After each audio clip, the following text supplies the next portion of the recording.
नमस्कार, मनी गुरु की इस खास पेशकश में आप सभी का स्वागत है। मैं हूं स्वाति रायना। फंड में एंट्री की टाइमिंग जितनी जरूरी है उतना ही जरूरी है फंड से एग्जिट का प्लान भी। किसी फंड से निकलने का पैमाना क्या हो? अगर फंड लगातार नेगेटिव रिटर्न दे रहा है तो क्या फंड से एग्जिट करके उसी कैटेगरी के दूसरे फंड में स्विच करना सही है, या फिर दूसरे एमसी के फंड में निवेश करें? और फंड से निकलने पर एग्जिट लोड कितना लगता है? वो कौन कौन से फैक्टर्स हैं जिसके चलते आप फंड से निकलने की सटीक स्ट्रैटेजी बना सकते हैं? इस पर करने वाले हैं आज खास चर्चा।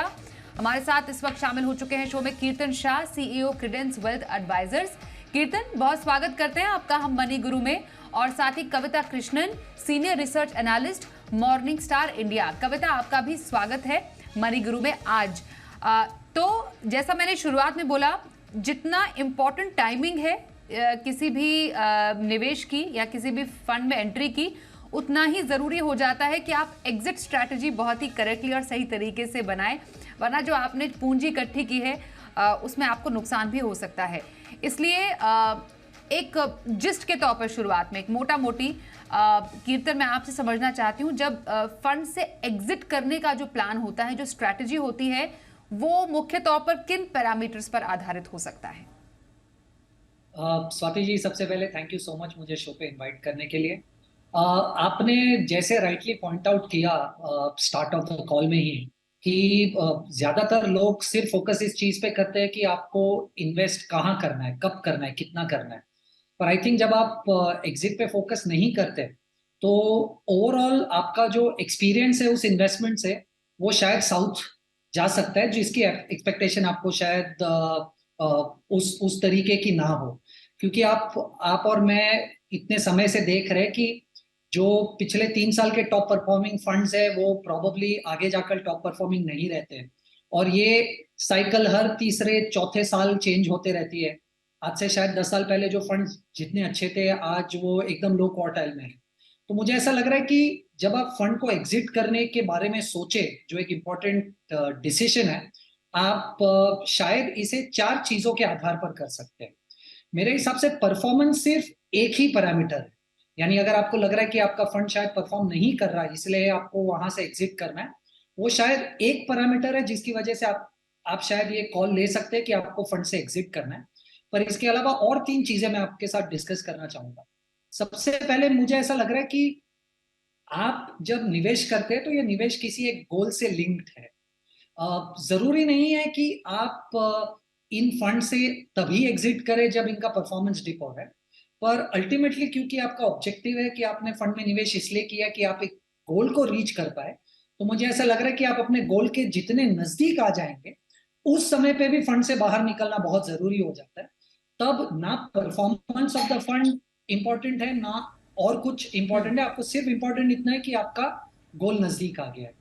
दूसरी चीज, मुझे ऐसा लग रहा है कि ओके बहुत कीर्तन, 2018 से अगर कीर्तन मैं आपके पास फिर से आती हूँ। सॉरी, मैं आपको इंटरप्ट कर रही हूँ यहाँ पर। हम थोड़ा सा इसको सीरियल वाइज लेते हैं। आपने एक पॉइंट बहुत इंपॉर्टेंट बोला जिससे कि हम एक एक करके इन पॉइंट्स पर अच्छे से डिटेल में चर्चा भी कर पाएं।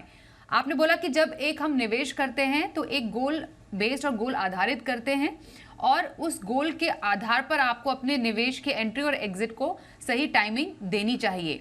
कविता से मैं इस पर सवाल पूछना चाहती हूँ कि कई बार ऐसा होता है कविता कि हम जो फंड की परफॉर्मेंस हैं, जिस पर आ रहे थे कीर्तन भी, कि फंड की परफॉर्मेंस के बेसिस पर हम अपने फंड से निकलने की या फंड को रिडीम करने की स्ट्रैटेजी अपना लेते हैं। कौन सी ऐसी वजहें हैं जिसकी वजह से किसी का जो फंड है वो परफॉर्म नहीं करता है? हम देखते हैं कि सालों दर साल कोई फंड नेगेटिव रिटर्न दे रहा है। क्या ऐसे बड़ी वजहें हो सकती हैं इसकी? पहले तो इन्वेस्टर्स को हमेशा ये सोचकर एक फंड में इन्वेस्ट करना चाहिए कि क्या वो फंड उनके लिए सूटेबल है, क्या वो फंड उनके पोर्टफोलियो में एसेट एलोकेशन के हिसाब से फिट आ रहा है। और अगर एक फंड सालों दर साल अंडर परफॉर्म कर रहा है, तो क्या उसमें कोई स्ट्रक्चरल इश्यूज है जिसके वजह से वो अंडर परफॉर्म कर रहा है। जैसे काफी सारे फैक्टर्स हो सकते हैं जिसके वजह से एक फंड एक पूरे मार्केट साइकिल के ओवर पूरा मार्केट साइकिल अंडर परफॉर्म कर सकता है। जैसे कि अगर वो फंड का स्ट्रैटेजी मार्केट फेवर ना कर रहा हो, तो या फिर अगर कांस्टेंट फंड मैनेजर चेंजेस हो रहे हैं या with in the fund house अगर इश्यूज है जैसे कि कांस्टेंट चेंजेस हो रहे हैं with in the top management या फिर एक्विजिशन हो रहा है और ट्रांजिशन हो रहा है, इन सब चीज़ों की वजह से भी फंड पे इम्पैक्ट पड़ सकता है। तो ये सारी चीज़ें हैं जो हमें ध्यान में रखते हुए इन्वेस्ट करना चाहिए और सबसे इम्पोर्टेंट बात ये भी है कि अगर कांस्टेंट अंडर परफॉर्मेंस है और वो फंड हमारे पोर्टफोलियो में है, तो उसे रिव्यू करना ज़रूरी है कि ये फंड क्यों अंडर परफॉर्म कर रहा है, ना कि सिर्फ परफॉर्मेंस के बेसिस पे उसे एग्ज़िट करना चाहिए। ओके, तो एक रिव्यू करना बेहद ज़रूरी है। सिर्फ परफॉर्मेंस ही एक ऐसा पैमाना नहीं है जिस पर आप फंड को जांचें और परखें। अब कीर्तन, मैं चाहती हूँ आप अपनी बात को आगे बढ़ाएं। सबसे पहले हम गोल की तरफ आते हैं। जब हम एक गोल सेट करते हैं तो डेफिनेटली अगर लॉन्ग टर्म का एक गोल है, मानिए 10-15 साल का होराइजन है, तो वो भी एक one of the important parameters होता है किसी फंड के एग्जिट स्ट्रैटेजी का। वो कैसे है, ये अब आप बताइए। स्वाति जी, होता ये है कि आप जब मान लीजिए 10 साल के एंड पे गोल को अचीव करना चाहते हैं और क्योंकि आपके पास 10 साल का समय है, आप इक्विटी में निवेश करना शुरू करते हैं। पर जैसे ही आप अपने गोल के नजदीक आ जाते हैं, 12 महीना 18 महीना बाकी है गोल के, तब आपको अपना इक्विटी एक्सपोजर उस स्कीम से रिड्यूस करके ज्यादातर पैसा फिक्स्ड इनकम की तरफ डाइवर्ट कर देना चाहिए, क्योंकि आप शायद एक ऐसी सिचुएशन में नहीं आना चाहते कि आपका गोल बहुत नजदीक है, 6 महीने 8 महीने 10 महीने बाद, और मार्केट में क्रैश आ जाता है, जिसकी वजह से आपने जो 8 साल 10 साल लगातार निवेश किया था, जिसकी वजह से आपको जो फ्रूट्स मिले थे, वो आप शायद रीप ना कर पाए, क्योंकि आपका गोल नजदीक है, ज्यादा समय बचा नहीं है और मार्केट गिर गया। इसीलिए ये एक बहुत ही इंपॉर्टेंट चीज ध्यान में रखनी चाहिए इन्वेस्टर्स को। मुझे ऐसा लग रहा है कि जैसे ही आप अपने गोल के नजदीक आए, मैं 18 महीने से 12 महीने के बीच में ये करने की सलाह देता हूँ टिपिकली, कि आप अपने गोल के 18 से 12 महीने के नजदीक आपका पैसा इक्विटी स्कीम से मूव कर कर फिक्स्ड इनकम या डेट स्कीम्स में एलोकेट कर दीजिए, जहां पर वॉलेटिलिटी कम हो जाएगी, जिसकी वजह से प्रिडिक्टेबिलिटी कि आपको अपने गोल के नजदीक कितना पैसा मिलेगा वो ज्यादा बेहतर हो जाएगी। तो मुझे ऐसा लग रहा है गोल भी एक बहुत इंपॉर्टेंट रीजन है जिसकी वजह से आपको शायद इक्विटी स्कीम्स में से एग्जिट करना पड़े और उसे फिक्स्ड इनकम में मूव करना पड़े।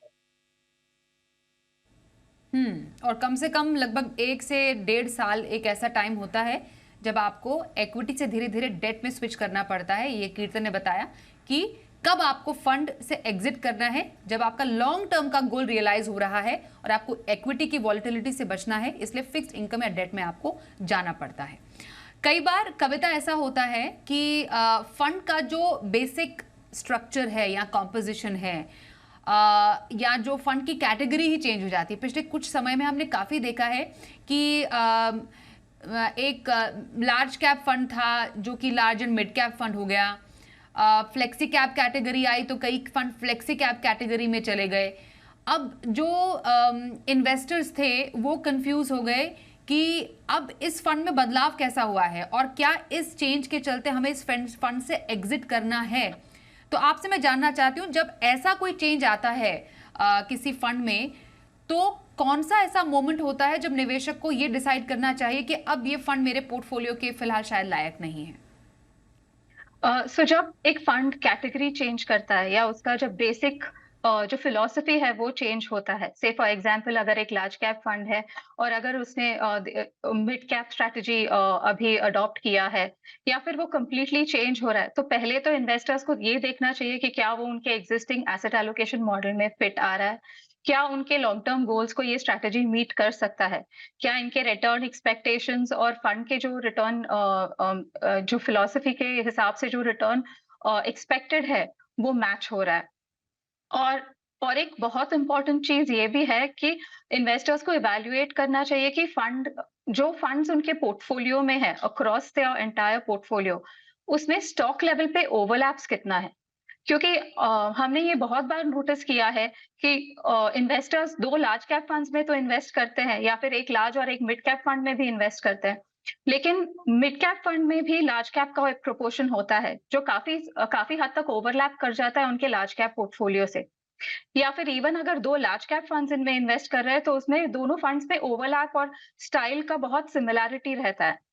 जिसके वजह से एक उनके उनके पोर्टफोलियो में it's like a double twice the amount of investment in the same portfolio, in the same set of stocks और a similar set of stocks. सो ये एक चीज ध्यान में रखना चाहिए इन्वेस्टर्स को। और अगर ऐसा हो रहा है कि उनका ओवरलैप बहुत ज्यादा हो रहा है, तो उस पॉइंट पे उनको शायद इवैल्यूएट करना चाहिए कि क्या उनको इतना ज्यादा एक्सपोजर लेना है उस पर्टिकुलर फंड में, और उस हिसाब से वो लोग वो एग्जिट करने का डिसीजन ले सकते हैं।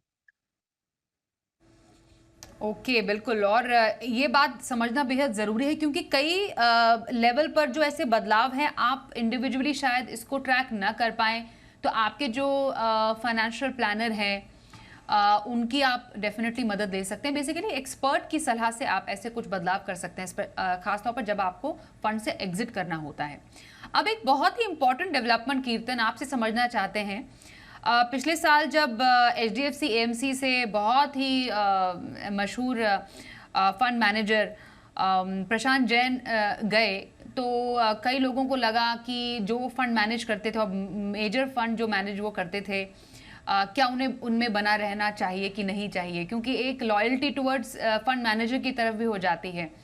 तो जब फंड मैनेजर बदलता है तो एक निवेशक को क्या स्ट्रैटेजी रखनी चाहिए?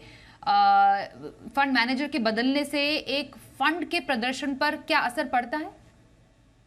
स्वाति जी, ये बड़ा ही अच्छा पर ट्रिकी क्वेश्चन है। मैं आपको 3 चीजों के बारे में बताना चाहूंगा, मुझे लगता है जिसके चलते शायद इन्वेस्टर्स एक सही डिसीजन ले पाए। 2 इजी है, एक थोड़ा सा मुश्किल है। अब पहले इजी की बात करते हैं। देखिए, अगर आपका एक एग्जिस्टिंग फंड मैनेजर बाहर निकल रहा है और उसे कोई एक दूसरा फंड मैनेजर रिप्लेस कर रहा है, सबसे पहले तो आपको उस नए वाले फंड मैनेजर्स के क्रेडेंशियल्स के बारे में जानकारी होना बहुत जरूरी है, राइट? कुछ एक आध चीजें बताना चाहूंगा कि क्या कह रहा हूं। मान लीजिए अगर एक आपके स्मॉल कैप फंड में फंड मैनेजरियल लेवल पे चेंज हो रहा है और आपका एक स्मॉल कैप फंड का फंड मैनेजर जा रहा है और एक दूसरा फंड मैनेजर आ रहा है, तो आपको सबसे पहले तो ये देखना है कि अगर वो फंड मैनेजर लेवल पे है तो क्रेडेंशियल्स तो डेफिनेटली है, पर ये जो फंड मैनेजर्स रिप्लेस हुए हैं और वो जो नया फंड मैनेजर है, क्या वो पास्ट में या एग्जिस्टिंगली स्मॉल कैप फंड ही मैनेज करते थे? क्या उनको स्मॉल कैप फंड का कोई बैकग्राउंड है? क्योंकि ये जो नया फंड है वो स्मॉल कैप है, और अगर आपका फंड मैनेजर एक लार्ज कैप के बैकग्राउंड से आएगा तो शायद उस लेवल का कंफर्ट मुझे नहीं आएगा personally. That is one. Second, very importantly is कि आप जब फंड मैनेजर लेवल पे चेंज करते हैं तो स्टाइल ऑफ इन्वेस्टिंग बहुत चेंज हो जाती है। जैसे आप देखेंगे कि एक ही AMC में कुछ फंड मैनेजर्स हैं जो स्टाइल ऑफ इन्वेस्टिंग करते हैं, कुछ fund managers value style of investing करते हैं। तो मान लीजिए अगर आपके एक वैल्यू फंड में किसी भी एक म्यूचुअल फंड के वैल्यू कैटेगरी में फंड मैनेजर चेंज हो रहा है और आपका जो नया फंड मैनेजर आ रहा है वो उसकी स्टाइल ही ग्रोथ इन्वेस्टिंग है, ये भी एक कॉम्बिनेशन अच्छा नहीं बैठता, क्योंकि आपकी जो एग्जिस्टिंग स्कीम है वो स्मॉल कैप है और ग्रोथ स्टाइल ऑफ इन्वेस्टिंग करती है, पर जो नया बंदा आ रहा है वो लार्ज कैप बैकग्राउंड से आ रहा है और वैल्यू स्टाइल ऑफ इन्वेस्टिंग करता है, तो शायद आपका जो एग्जिस्टिंग परफॉर्मेंस है उस स्कीम का वो आपको कंप्लीटली नजरअंदाज करना पड़ेगा, क्योंकि ये जो फंड मैनेजर नया आ रहा है उसकी स्टाइल और उसकी स्टाइल ऑफ मैनेजमेंट कंप्लीटली अलग है। अब इन दोनों चीज के अलावा एक टेक्निकल चीज जाननी ये भी जरूरी है। देखिए Swati ji, it is impossible कि अगर कोई नया फंड मैनेजर आ रहा है तो आप एक आध 2 दिन में, 1 हफ्ते में ये जज कर पाएंगे कि आपको स्कीम से निकलना चाहिए कि नहीं। आइडियली आपको ये करना चाहिए, थोड़ी सी मेहनत है, पर आइडियली आपको ये करना चाहिए कि आपको 2 क्वार्टर तक उस फंड के पोर्टफोलियो को ऑब्जर्व करना चाहिए कि फंड मैनेजर ने क्या बदलाव लाए, कौन से 3 ऐसे सेक्टर्स हैं जिसपे वो फंड मैनेजर ज्यादा फोकस कर रहा है, और वो 3 सेक्टर कैटेगरी दूसरे फंड्स, दूसरे AMCs की उसी कैटेगरी के फंड से चलते कितने अलग है। जब आप ये बदलाव देखेंगे अगले 2 क्वार्टर में, तब आपको शायद पता चलेगा कि क्या ये मटेरियल चेंज फंड में आ भी रहा है या नहीं आ रहा। आप अगर लेटली जितने भी फंड मैनेजरियल लेवल चेंजेस हुए अगर आप देखेंगे, नया जो फंड मैनेजर आता है वो बहुत सारे इमीडिएटली चेंज नहीं कर देता। तो इमीडिएटली सिर्फ फंड मैनेजर चेंज हो गया उसकी वजह से फंड से एग्जिट मत कीजिए। ओके, सिर्फ फंड मैनेजर का बदलना फंड से निकलने का कोई एक बड़ा रीजन आपके लिए नहीं हो सकता है। इसलिए कौन से नए फंड मैनेजर आ रहे हैं, उनके प्रीवियस फंड्स कौन से रहे हैं, क्या उनकी स्ट्रैटेजी, क्या उनका स्टाइल रहा है, ये समझिए। उसके बाद ही आप अपने फंड से एग्जिट कर सकते हैं अगर आप चाहें। क्या पता नए फंड मैनेजर आने से आपको और भी ज़्यादा फायदा हो। फंड से एग्जिट की सही स्ट्रैटेजी क्या हो, मॉर्निंग स्टार से senior research analyst Kavita Krishnan और क्रेडेंस वेल्थ एडवाइजर्स के सीईओ कीर्तन शाह से हम खास बातचीत कर रहे हैं। एग्जिट लोड, जब आप एक फंड में निवेश करते हैं तो क्लियरली मेंशन होता है कि इस फंड से निकलने पर आपको इतना एग्जिट लोड लगेगा। इसलिए कविता, मैं आपसे पहले समझना चाहती हूं, ये फंड पर एग्जिट लोड का फंडा क्या है? सो एग्जिट लोड बेसिकली वो फी होता है जो निवेशकों पर चार्ज किया जाता है अगर वो एक सर्टेन पीरियड इन्वेस्ट करते ही, अगर से फॉर एग्जांपल 90 डेज या 1 साल के अंदर अगर वो अपने इन्वेस्टमेंट्स को रिडीम करते हैं या उस फंड से निकलते हैं, तो उनपे ये एक percentage, as a percentage of the funds total NAV, ये उनके ऊपर चार्ज किया जाता है। और ये इसीलिए चार्ज किया जाता है ताकि एग्जिस्टिंग इन्वेस्टर्स का इंटरेस्ट प्रोटेक्टेड रहे और ताकि रिडेम्पशंस के वजह से ओवरऑल उनके सारे इन्वेस्टर्स के रिटर्न्स पे इम्पैक्ट ना हो। सो एग्जिट लोड इसीलिए चार्ज किया जाता है और ये एक सर्टेन पीरियड तक ही वैलिड रहता है। ओके, सर्टेन पीरियड तक ही वैलिड रहता है।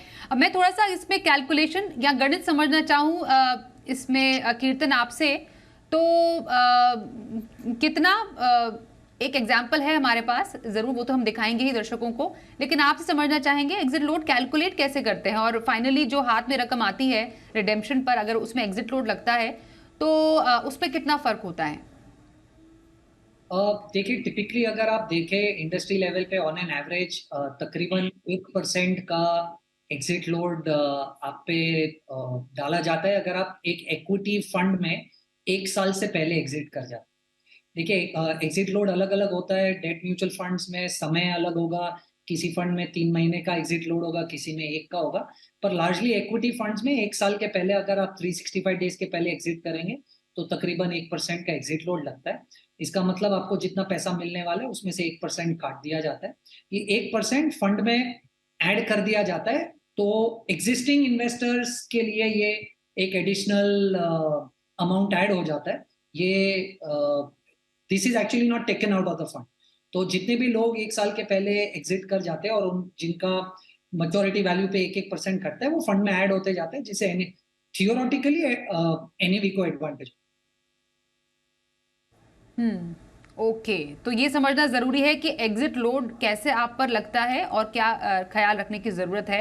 यूजुअली 1 साल तक के निवेश से पहले अगर आप इसको प्री मैच्योरली रिडीम करते हैं तो 1% तक का एग्जिट लोड आप पर, आपके फंड पर लग सकता है, आपके रिडेम्पशन पर। इसी से जुड़ा हुआ कीर्तन, मैं आपसे चाह रही हूँ कि अब आप बताएं दर्शकों को कि जब हम एक नेगेटिव रिटर्न देखते हैं किसी के फंड में, किसी फंड में, तो लगभग कितना वक्त वेट करना चाहिए किसी एक निवेशक को? क्योंकि कई दर्शक हमसे सवाल पूछते हैं, पिछले 1 साल से निवेश में नुकसान हो रहा है तो क्या फंड से निकलना सही है? कई लोग तो 2-3 महीने में ही परेशान हो जाते हैं। अब जिसने इस साल की शुरुआत में निवेश की शुरुआत की होगी तो बाजार में तो इतनी उथल पुथल रही है, तो उनको अपना मन मुताबिक रिटर्न मिल ही नहीं रहा है, तो वो कह रहे हैं कि क्या हम निकल जाए इस फंड से। तो क्या कोई एक टाइम पीरियड सेट किया जा सकता है इसका? स्वाति जी, सबसे पहले तो दर्शकों के लिए ये समझना बहुत जरूरी है कि कोई भी एक फंड टॉप क्वार्टाइल में महीना दर महीना या क्वार्टर दर क्वार्टर रहे, ऐसा पॉसिबल ही नहीं। तो इसे सबसे पहले निवेशक को समझना पड़ेगा कि आप जिस एएमसी में पैसा लगा रहे हैं या जिस स्कीम में पैसा लगा रहे हैं, वो 3 तरीके की स्ट्रेटजीज यूज कर सकती है। या तो वो वैल्यू इन्वेस्टिंग कर सकते हैं, या तो वो ग्रोथ इन्वेस्टिंग कर सकते हैं, या तो वो मोमेंटम इन्वेस्टिंग कर सकते हैं। अगर आपने पिछले 3 साल के रिटर्न देखकर उस फंड में निवेश किया है तो 99% ये चांस है कि अगले 1 साल आपको एक्सपेक्टेड रिटर्न से कम ही रिटर्न मिलेगा। क्योंकि देखिए, मार्केट साइकिल्स में चलता है, तो 1.5-2 साल वैल्यू इन्वेस्टिंग वाली थीम चलेगी, उसके बाद 1.5-2 साल 3 साल ग्रोथ इन्वेस्टिंग वाली थीम चलेगी। तो सबसे पहले आपको ये समझना ये है ब्रॉडर लेवल पे, मैक्रो लेवल पे, कि जब भी बाजार एक्सपेंसिव होते, महंगे होते, तब आप अपना नया पैसा वैल्यू स्टाइल ऑफ इन्वेस्टिंग में डालिए, क्योंकि महंगे बाजारों में वैल्यू स्टाइल ऑफ इन्वेस्टिंग अच्छा करते हैं। तो आप देखिए, पिछले 12 से 18 महीने में जो भी फंड हाउसेज और जो भी schemes value style of investing use करती है उनका परफॉर्मेंस काफी अच्छा है। वर्सेस जो ग्रोथ स्टाइल ऑफ इन्वेस्टिंग करते हैं उनके लिए बाजारों का सस्ता होना बहुत जरूरी है। तो सबसे पहले तो निवेशक को ये ध्यान में रखना है कि अगर आपने एक वैल्यू फंड में और एक ग्रोथ फंड में पैसा लगाया हुआ है तो किसी भी एक मार्केट सिचुएशन में एक परफॉर्म अंडर करेगा और दूसरा ओवर परफॉर्म करेगा, क्योंकि ये मार्केट साइकिल पे बेस्ड है, right? That is point one. Point two, आप कभी भी इक्विटी में आए, राइट, मेरे हिसाब से अगर आप लार्ज कैप में पैसा लगा रहे हैं तो 3 साल से कम समय के लिए बिल्कुल निवेश ना करें। अगर आप मिड कैप में पैसा लगा रहे हैं तो 5 साल से कम के लिए बिल्कुल निवेश ना करें। और अगर आप स्मॉल कैप में पैसा लगा रहे हैं तो कम से कम 8 साल के निवेश लक्ष्य से आए। और अब जब आप पोर्टफोलियो बनाने की कोशिश कर रहे हैं, अच्छे से डाइवर्सिफाई किया हुआ पोर्टफोलियो रखेंगे तो पोर्टफोलियो लेवल पे आपको वॉलेटिलिटी कम मिलेगी। जैसे अगर आप 3 फंड्स में पैसा निवेश करना चाहते हैं तो कोशिश कीजिए कि एक वैल्यू स्टाइल ऑफ इन्वेस्टिंग कर रहा है, एक ग्रोथ कर रहा है और एक मोमेंटम कर रहा है। इससे होगा ये कि किसी भी मार्केट सिचुएशन में, मार्केट महंगा हो या सस्ता हो, आपकी 3 में से 1 या 2 स्कीम्स अच्छे से बैलेंस आउट कर जाएगी दूसरी स्कीम्स को। तो आपके क्वेश्चन का आंसर ये है कि लार्ज कैप में 3 साल से पहले नहीं, मिड कैप में 5 साल से पहले नहीं और स्मॉल कैप में 7-8 साल के समय के बगैर अगर आप निवेश करेंगे और सही से पोर्टफोलियो अलग अलग स्टाइल्स का कॉम्पोजिशन नहीं रखेंगे तो आपको नियर टर्म में डेफिनेटली आपकी एक्सपेक्टेशन जितना रिटर्न मिलना मुश्किल है। और देखिए, इक्विटी में जब आप निवेश करते तो फिक्स डिपॉजिट जैसा लीनियर रिटर्न नहीं देता, वॉलेटिलिटी होने ही वाली है। तो आप जितना लंबा समय लेके आएंगे, जैसे मैंने आपको कहा, उतनी वॉलेटिलिटी आपके इन्वेस्टमेंट्स पे कम होगी। एब्सोल्युटली। ये इसमें जब हम सेक्टोरल और थीमेटिक इन्वेस्टमेंट करते हैं कविता, इसमें एंट्री और एग्जिट बहुत ज़्यादा इंपॉर्टेंट होता है, क्योंकि कौन सा थीम कब चलेगा, कौन सा सेक्टर कब इन फ्लेवर है, ये समझना और जानना हर किसी निवेशक के बस की बात नहीं होती है। तो यहाँ पर एग्जिट स्ट्रैटेजी क्या रहे, स्पेशली थीमेटिक या सेक्टोरल इन्वेस्टमेंट में? पहले बात तो ये है कि अगर एक थीमेटिक या सेक्टर फंड में इन्वेस्ट करना चाह रहा है कोई भी निवेशक, तो उनको ये समझना चाहिए कि उन्हें उस सेक्टर में क्यों इन्वेस्ट करना है। सिर्फ परफॉर्मेंस के बेसिस पे अगर मार्केट टाइम करके इन्वेस्ट करने की कोशिश करे तो हमने काफी बार ये नोटिस किया है कि इन्वेस्टर्स पैसे इन्वेस्ट कर लेते हैं और फिर उसके तुरंत बाद वो सेक्टर अंडर परफॉर्म कर जाता है और उनको मार्क टू मार्केट लॉसेस ये करना एक्सपीरियंस करना पड़ता है, जो इन्वेस्टर्स के फेवर में नहीं होता। इसीलिए सेक्टर्स या थीमेटिक फंड्स में तब इन्वेस्टर्स को पैसे निवेशकों को इन्वेस्ट करना चाहिए जब उन्हें उस सेक्टर या थीम में कोई थीम रिलेटेड कोई गोल हो। जैसे फॉर एग्जांपल अगर उनको रियल एस्टेट में इन्वेस्ट करना है, क्या उनको लगता है कि उनको उस रियल एस्टेट सेक्टर में एक्सपोजर लेना है और क्या वो over a 3 to 5 year period सही करेगा, क्या उनके पोर्टफोलियो में वो वैल्यू ऐड करेगा। या फॉर एग्जांपल मेटल्स और माइनिंग एक सेक्टर था जो काफी अच्छा कर रहा था कुछ पिछले सालों में और काफी सारे फंड मैनेजर्स ने इन सेक्टर्स में इन्वेस्ट किया, लेकिन काफी सारे फंड मैनेजर्स हमने ऐसे भी देखे हैं जिन्होंने कहा कि हम सेक्टर्स में इन्वेस्ट नहीं करेंगे क्योंकि हमें उसमें लॉन्ग टर्म ग्रोथ स्टोरी नहीं दिखाई दे रहा है। तो ये एक रिटेल इन्वेस्टर के लिए बहुत डिफिकल्ट होता है मार्केट को टाइम करना और ये समझना कि कौन सा थीम या सेक्टर सही करेगा और कौन सा नहीं। और इसीलिए हम हमेशा ये सजेस्ट करते हैं कि डाइवर्सिफाइड पोर्टफोलियो में इन्वेस्ट करें, एक ऐसे फंड में इन्वेस्ट करें जो अक्रॉस सेक्टर्स एक्सपोजर लेता हो, ना कि एक स्पेसिफिक थीम में या एक सेक्टर में। और अगर आपको इन्वेस्ट करना ही है तो ये सोचकर इन्वेस्ट कीजिए कि आपको ये सोचकर या समझकर इन्वेस्ट कीजिए कि वो एक सेक्टर या थीमेटिक फंड है जो सिक्लिकल है और ओवर अ लॉन्ग टर्म आपको होल्ड करना है ताकि आपको उसके रिटर्न्स रियलाइज हो। राइट, बिल्कुल। और बिल्कुल समअप करते हुए कीर्तन, क्योंकि हमारे पास सिर्फ 1 मिनट का समय बाकी है, फंड से एग्जिट करने के पहले एक निवेशक को अब कौन से जो 3 या 4 बातें हैं उसको नोट कर लेना चाहिए? स्वाति जी, 3 चीजों का ध्यान रखना चाहिए। सबसे पहले तो एग्जिट लोड, ध्यान रखें आपको 1% तक का एग्जिट लोड लगेगा अगर आप 1 साल से पहले निकल गए। दूसरा है कैपिटल गेन्स। बहुत सारे निवेशक भूल जाते हैं कि जब वो एक फंड को बेचते या स्विच करते तो उन्हें कैपिटल गेन्स लगता है और जो कॉस्ट है। और तीसरा मार्केट रिस्क, जो बहुत इंपॉर्टेंट है। कई बार ऐसा होता है कि हम फंड्स बेच देते हैं और उसे री इन्वेस्ट करने में काफी समय लगा देते हैं, तब तक मार्केट भाग जाता है, तो आपको वो नुकसान हो जाता है क्योंकि आप मार्केट से बाहर हो। तो जब भी आप एग्जिट करें, इमीडिएटली री इन्वेस्ट कर दीजिए, तो आप अपना मार्केट रिस्क कम कर। ओके, तो फंड से एग्जिट करने की सही स्ट्रैटेजी हमने समझी।